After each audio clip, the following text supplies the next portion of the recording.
We're live. Thank you very much.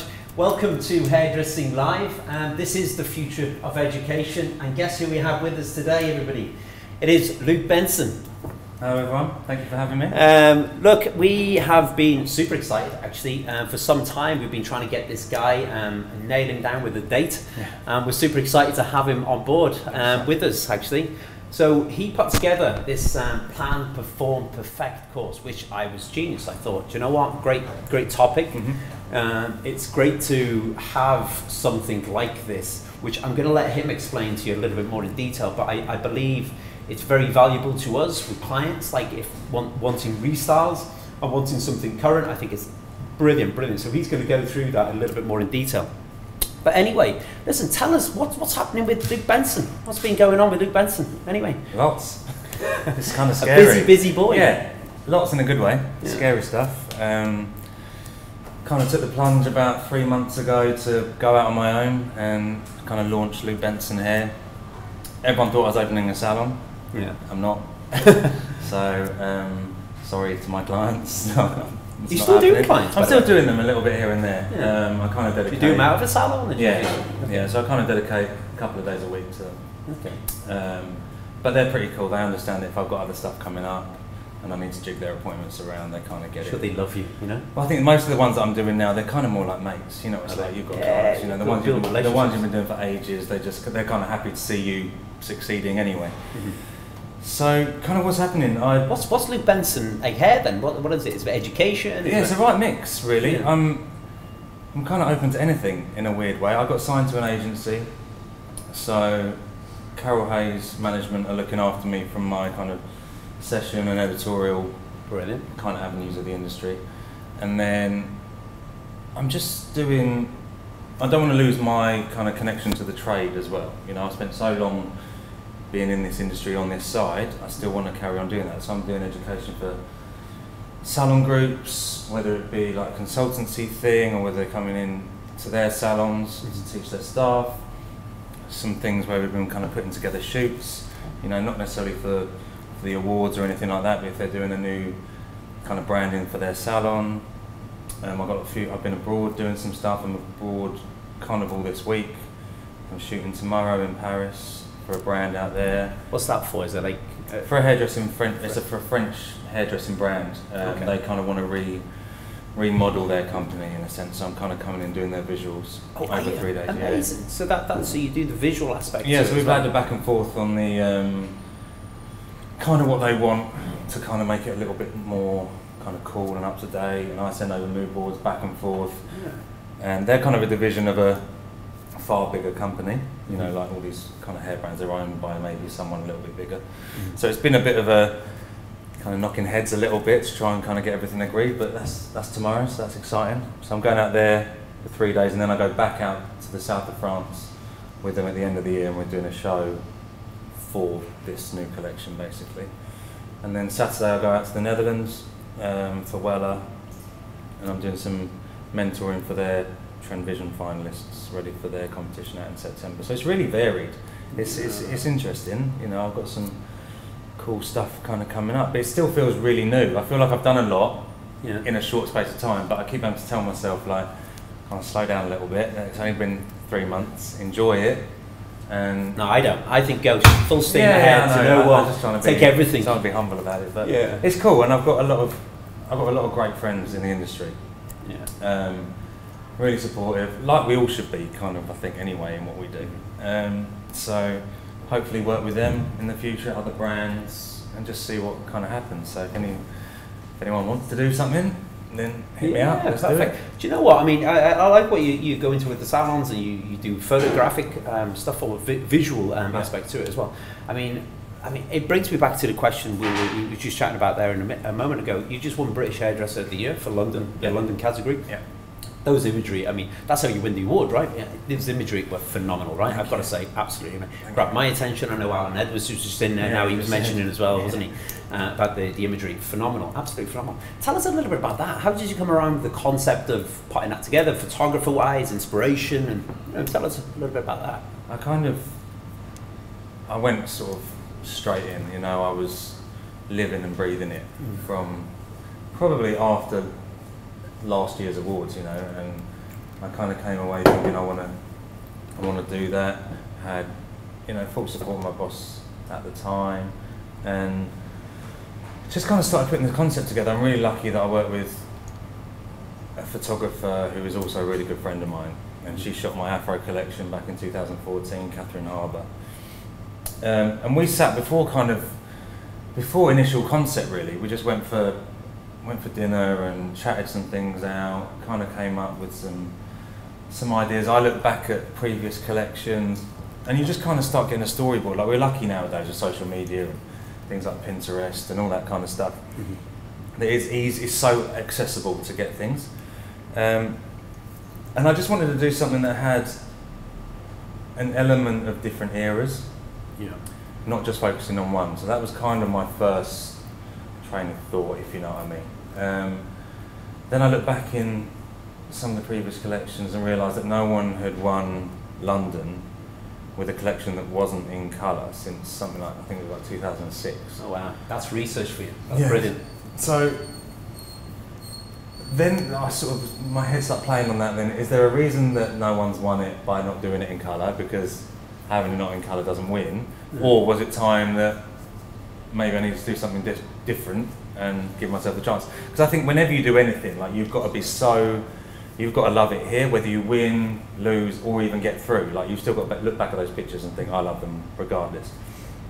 So we just kind of came up with these ideas of doing modern takes on kind of iconic haircuts of different eras. Mm-hmm. So there's a mullet in there, there's a page boy shape in there, there's influences of geisha, there's 90s crops, you know, all that kind of thing. And from a colour point of view, I didn't want to do black and white, so I kind of went in with this desaturated sepia tone, but I was thinking a lot about shadows. So the collection's called Umbra, which is Latin for shadow. So it's kind of working a way of getting that to come through in shot. So there's a lot of just darkening areas on the hair, lightening areas on the hair with colour. So you're not necessarily thinking about how the colour looks on the girl, you think about how it's going to look at the end. And then working loads with product. A lot of it in some of the pictures it was water sprays. Right. So the density that the water gives you when the camera and the flash hits it, the light areas pop, and those darker ones kind of desaturate a little. And, you know, I know everyone says it, but kind of hold my hands up. Like, if you look at my before retouch and after, there really isn't that much difference, because I didn't have to focus too much on colour. It was kind of all about just getting the shape right. I really looked into getting amazing girls. I've got a couple of friends who are bookers at agencies, so I got the girls in for quite good rates, amazing skin, things like that. So it's things over the years that I've learned. Mm-hmm. That if you can maybe invest a little bit more of your time and money, if you had to get a better girl with better skin and all that, you're going to reap the rewards at the end, because otherwise you're spending forever kind of cleaning up. Drives your photographer mad. Like me, I think when you have a friend's relationship like me and Kat do, she's pretty quick to tell me, why did you book this girl when you've got to do so much work, skin afterwards or whatever. And it just kind of came naturally. Makeup artist, Katie Moore, that I work with a lot. I think over the time, not anyone who's probably watching, you've got a relationship and you've got your own little team. You look at the guys in like the session world, you know, they've got their core teams, and they work and they know that they're going to get the best out of that at the end of it. So yeah, it was pretty amazing, really. Very good, very good. Listen, I mean, look, you've entered these awards, you've won many awards over the years. I mean, would you continue to enter awards? I mean, what do awards mean to you? I mean, like, or even for people that haven't done awards, I mean, what does it mean? Like, I mean, at the end of it, once you've won it, you know? I think awards aren't necessarily the be-all and end-all. Mm-hmm. But challenging yourself creatively, I think, is important. Yeah. Because you learn from so much from doing it, and you develop yourself, and it kind of allows you to take risks. Yes, we've got some cool clients sometimes that you can, you know, push the boundaries a little bit, but when you get into that shoot kind of atmosphere, you can really go for it and you can plan. So yeah, competitions are great, and nowadays there's sort of so many in the industry, whether you're, you know, fortunately all the ones that I've won before were for under 30s. I'm over that little bit now. But there's some really cool stuff, you know, for younger up and coming hairdressers that are watching, even assistants. You know, things like with the fellowships and the club start things like that. are great, and you work your way up. You know, getting into the fame team was always kind of a goal for me when I worked. Like Terry Calvert told me when he trained me, like there's one thing you can try and do in your career is get into the fame team, and I had an amazing year with an amazing team when I was in that, and that kind of catapulted me. I think when I did Trend Vision, that was my kind of main association with Weller when I was sort of younger, and I did Generation Now, and then did Weller Trend Vision a couple of years after that, and things just progressed from there. So they are all a learning curve. I was lucky to win and get into a few of them and whatever, but that doesn't also matter. You don't actually have to win. So it's what you can take out of it and what you can learn from it. So obviously I would love to do more in the future, but... Can I just say then, right? I mean, look, I think competitions give you opportunity, and I think this industry is full of opportunity. And once you take, you know, these areas, you know, whether it be Weller, L'Oreal, Swatchkoff, any, you know, Creative Head Awards, I think it's an opportunity to put yourself on a platform. And I think you just said it earlier on, which was, you know what, if you just win those awards and don't take it to the next level, I think you've got to capitalize on that. I think you've got to progress, you've got to do everything you possibly can.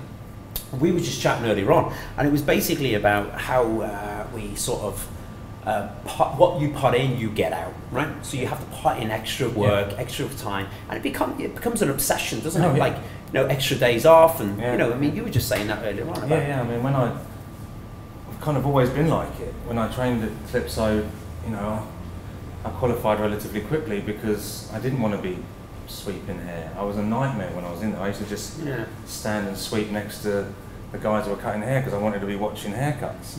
And I was in, you know, at least one of my days off each week, you know, doing a model or watching or doing something. And so I guess it's the same now, that I wanted to capitalise on my London Hairdresser of the Year title to be able to take the plunge and do this. And all these awards have then in turn meant I've met certain people in the industry, and they're now the people that I might potentially be working with now. So yeah, it's great. You could win these things, dine out on it, rest on your laurels, and then it kind of stops. And or you can go the other way and keep pushing and keep finding the next thing, and hopefully get more and more from it, and hopefully get to a point, like with things like Hairdressing Live, that you can, in a sense, give back to people. You know, people can watch. Like I remember that I was watching other people on certain ways, whether we stage where we had nothing like this back when I was training. So everyone's so lucky nowadays that we can have access to things like this. So I think definitely take what you've done, but then just go again. Keep grinding, because it can be a really short career if you don't push to the next level. If you've got goals and you want to do things, then keep going. You know? I mean, look, I mean, you mentioned Hairdressing Live. What does it mean to you? I mean, because we've chatted to many different people, different hairdressers, all over the world. I mean, what does it mean to you? I mean, do you see the shift in the way education is presented? I think it's a genius. I think people have kind of tried similar things over the years, and it's never kind of, in my opinion, I feel like taken off like this has. And I've got a lot of friends that you've done previous been on here episodes with, and they've raved about it. I went for a lunch with Jason Gray, I think, and he was coming, I think it was that weekend before he came and did his. And he was buzzing about it. I spoke to him, I judged the Creative Head Awards last week, you know, he was there, and people are raving about what they've done, because it allows us to come and do something that's pushes the boundaries in a certain way, but also is a chance to give back, and also can get us across, you know. So it's a kind of it's a way of having a collaboration, essentially. Exactly. You know, you're pushing your brand, we're pushing ours, but it's a big melting pot of creativity, hopefully. Yeah, and it's completely neutral. And it's like, you know, we can get people from different areas, different levels, different backgrounds. In, like, I mean, well, you're doing a haircut today, but session and colour and you know, everything. You know, I suppose. But look, I know you're going to have to get ready to get ready for the live event. It's on at 11:30. So listen, man, you can shoot on actually and get yourself ready now in a second now. But look, if you don't have a ticket, you can buy one now on go to hairdressinglive.com. and you can buy a ticket for Luke's live event. Remember, you gain access, lifetime access to this forever. So please do see this guy, do plan, perform, perfect. Okay? All the best. See you soon. Thank you. We're going to shoot out.